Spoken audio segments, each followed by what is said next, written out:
This is Martin Jarson from the Guildford Dragon News, and this evening I'm with Luci Phipps, who is now operating a yoga class online. Good evening, Luci. Thank you for joining us. Good evening. Luci, can you tell us a bit about the background of your yoga class? Okay, I've been teaching with Guildford Yoga, my company, for about 17 years. I have taught in a variety of locations around Guildford: Bramley, Shamley Green, Shalford, and in Guildford itself. I offer a number of different classes, those sort of fun and fitness classes for people of all abilities, and then more specialist classes for people who are more interested in the relaxation, meditation, and de-stressing. And then I also do some very specialist classes for people with injury and illnesses. So I have a wide range of ages and abilities. Okay, and until now you conducted these classes in village halls and various locations. That's correct, I have. But then the coronavirus lockdown came, so what was your reaction? Had you been prepared for it at all? I had indeed, yes. As I say, I've got a wide range of different students, those who are quite young and fit and healthy, but I also have some people with more specialist injuries and illnesses, and I was a little concerned about those people quite early on. I felt that they may need something different because they may not want to be out in a class where perhaps they might pick up the virus. So early on, I started thinking about what alternatives I could use. My brother's in IT, actually, and he made a suggestion of video conferencing. So I looked into that a couple of weeks ago and ran a couple of tests with a few of my students and decided that I thought it was certainly worth a go, worth a try. So we started the test, as I say, about 10 days ago, and then we started full classes on Monday, just before the lockdown. But in fact, it made sense to run all my classes that way once the lockdown occurred. Okay, and what's been the impact? Have most of your students stayed with you and are now participating in the online classes, or what decrease in numbers have you seen, if any? It's early days. I've only had a week so far, and I've always liked to hold my classes quite small classes so that I can have really good personal interaction with people. So my video conferencing classes, I only have capacity for about 11.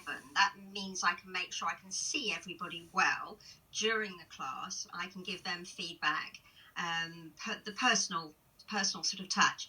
I would say many of my people have stayed with me and are still coming to classes, and I think many more will in time. I think people need to take a little bit of time getting used to the technology. It is very simple, it's very easy to run, but I think it takes people a while to get used to it.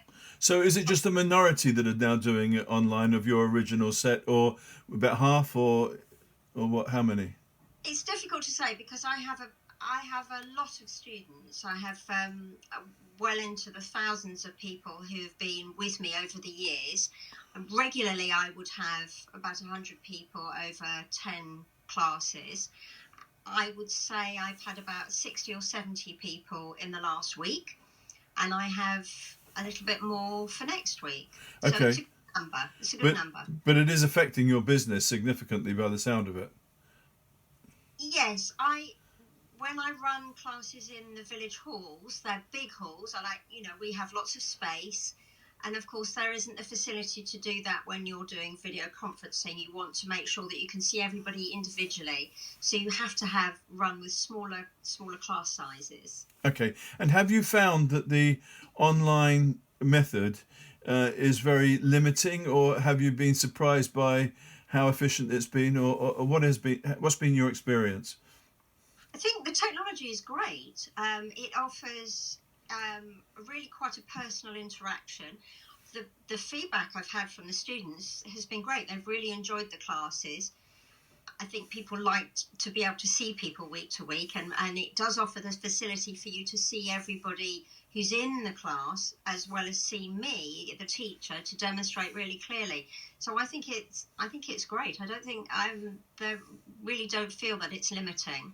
Okay, and I know that this last week, because my wife is one of your Students, yes, indeed, that you all broke off to join in with the applause at 8 o'clock for the we did. National Health System We did service. indeed. Yeah, that was good. So the customer reaction has generally been quite positive by the sound of it. I think exclusively it's been positive. I think everybody's really enjoyed the classes.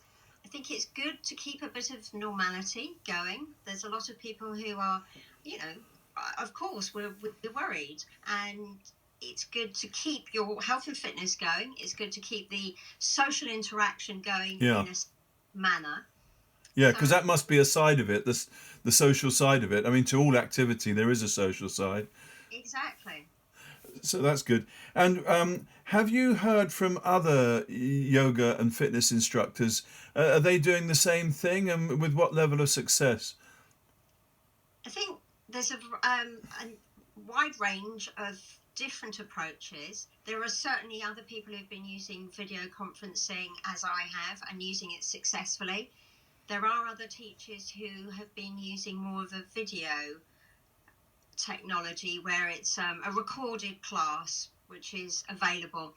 I've always tried to have a very personal interaction with the people coming to my class and giving them personal instructions. So I think for me, it works better using a video conferencing style.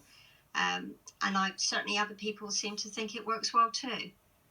Okay, well, Luci Phipps, thank you very much, and good luck with running the classes, and let's hope that it's not too long before you can get back to normal.